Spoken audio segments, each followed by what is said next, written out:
It's looking like the rates are going to go up again on Tuesday when the Reserve Bank meets up. So what does it mean? Today we're going to break it all down. Jaden, I know the banks have recently increased their fixed rate. So let's start off with that and where we think rates are going to head on Tuesday. Yeah, so today we've just received notification that a couple of the big banks have started to increase their fixed rates in anticipation for the Reserve Bank's announcement on Tuesday.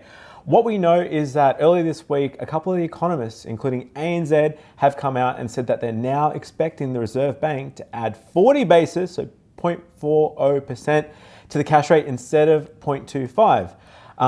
Westpac's figures have said that GDP and inflation was actually a lot higher than they sort of anticipated. And all the economists are kind of saying that, hold your hat because rates are going to definitely be going up on Tuesday.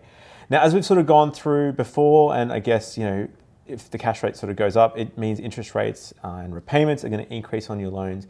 It also means that your borrowing capacity is going to reduce. So Nathan, let's walk through how that sort of works. Yeah, typically what we saw last month, there was a 0.25% increase in the variable rate. That actually meant borrowing power reduced for a lot of our customers by about that 3%.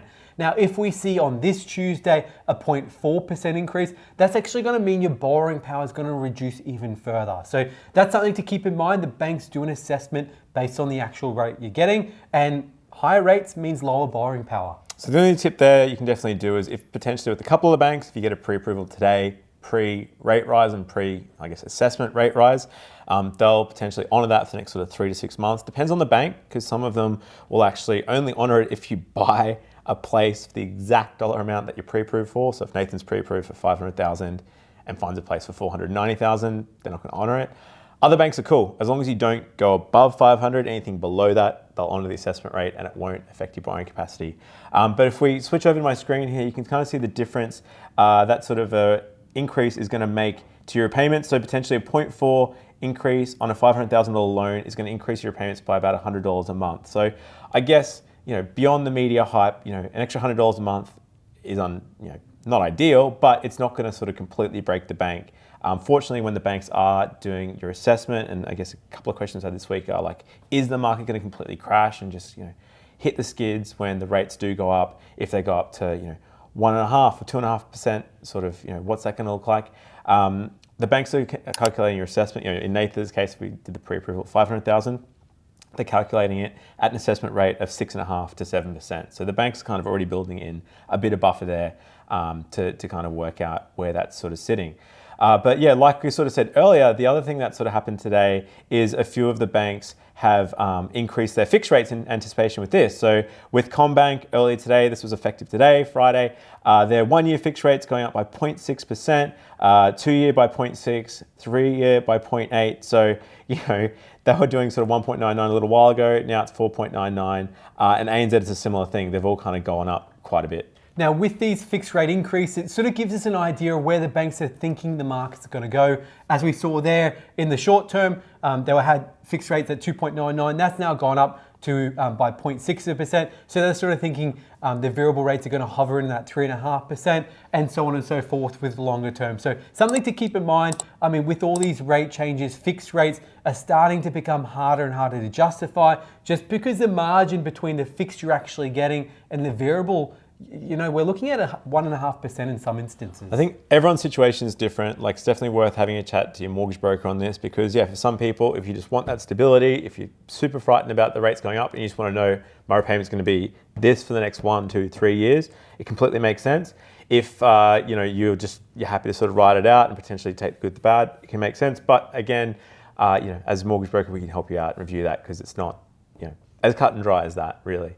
The other thing that there's been a bit of news on is the changes to big bank crackdown, high debt to income loans as APRA regulator comes knocking. So we've covered this in previous videos, but the banks sort of late last year implemented the debt to income ratio, which means that the amount of income you're earning relative to the debt needs to be sort of under 6 times. So if you're earning $100,000, the banks, if you want to keep it under 6 times debt to income, you won't be able to borrow more than $600,000. But this was something that really freaked out a lot of our clients. I had a lot of questions on this earlier in the week. So I said like, oh no, is it going to cause me not being able to borrow and that sort of thing? With this, a lot of the changes were for some of the really high debt to income. So For example, NAB lowered its debt to income limit from 9 to 8 times income. ANZ was a sort of similar situation. So with this, if you had less than a 10% deposit, most of the banks were making you, not allowing you to have more than a 6 times debt to income ratio. And they're just trying to, I guess, temper down some of the stress. Nathan, I guess, is this something that's kind of universal across all the banks? Will they still implement this debt to income? I guess, who do you think these changes are going to probably likely impact? Yeah, look, I think the good thing is with debt to income ratio, not all lenders are bound 100% by this. So in this example, there are some lenders that are really strict in that they'll limit your debt to income ratio to 6 times and that's it. Some other lenders are still pretty comfortable in going above 6 and even above 7. So it helps to work with a mortgage broker here because they can navigate through that and work with the lenders that are going to be a bit more favorable in these sort of scenarios as well. And I think it's one thing to be sure of that not every bank has the same view on the world. So whilst one bank might say debt to income ratio is limited at 6 and they won't go above it, other banks aren't as restrictive on that. Yeah, so I think just keep that in mind because as we covered before, yeah, like NAB, ANZ, a lot of the major banks do have these strict debt to income limits. It's also based on deposit amount. So if you have more than a 20 or 30% deposit, sometimes they kind of say, oh, it's cool. We'll sort of ride that. And then like Nathan said, there's other banks that just don't even consider debt to income. They just look at your basic borrowing capacity as we've covered before. So there's a couple of different ways. Definitely, I think these changes will impact probably investors who have lots of properties and generally they might have a higher debt to income ratio. But again, there's going to be options there. And now looking at the rates and where they are, I'm going to put it on my screen and give you a bit of perspective as to the Reserve Bank and the history of the cash rate. So as we can see here, really looking at the last 30 years since the 90s, the cash rate is still at historic lows. So currently the cash rate is 0.35%. As we can see, it went up by 0.25% in May. And there hadn't been an increase with the cash rate since, I think it was 2010, going all the way back here, just looking back at the history, since November 2010 was the last time we had a rate hike. So that gives you some perspective. We've had nothing but downwards pressure in the last 10 years, going from that 4.75% mark right down to the 0.1%, which was a historic low, back up to 0.35% at the moment. Now we do need to put things in perspective. The cash rate and the variable rates on offer at the moment are still at historic lows. If we look at the last 10 years, your average rate that you've probably been getting from a bank is anywhere from that 4.5%, 5%, even 6%. So, all things considered, still record lows. We are finding some markets such as Sydney and Melbourne are starting to cool down, which is to be expected. Really in the last 10 years, they've had record growth year on year. And even if we look across the ditch to New Zealand, we can see there that they've really had some quite large upwards increases in their rates since October last year. Their cash rate is currently sitting at 2%, where Australia was still quite low at that 0.35%. Yeah, so I think it probably shouldn't come as a surprise if rates do go up on Tuesday. ANZ's forecast, because the wage growth is probably 0.4%. The banks are sort of anywhere between there. To Nathan's point, we're still at historic lows. So if you are considering buying, now could be the right time to get a pre-approval to lock in sort of that borrowing capacity and at least give you scope if you want to sort of buy a place. We can help you out with that. So you definitely look at hitting us up.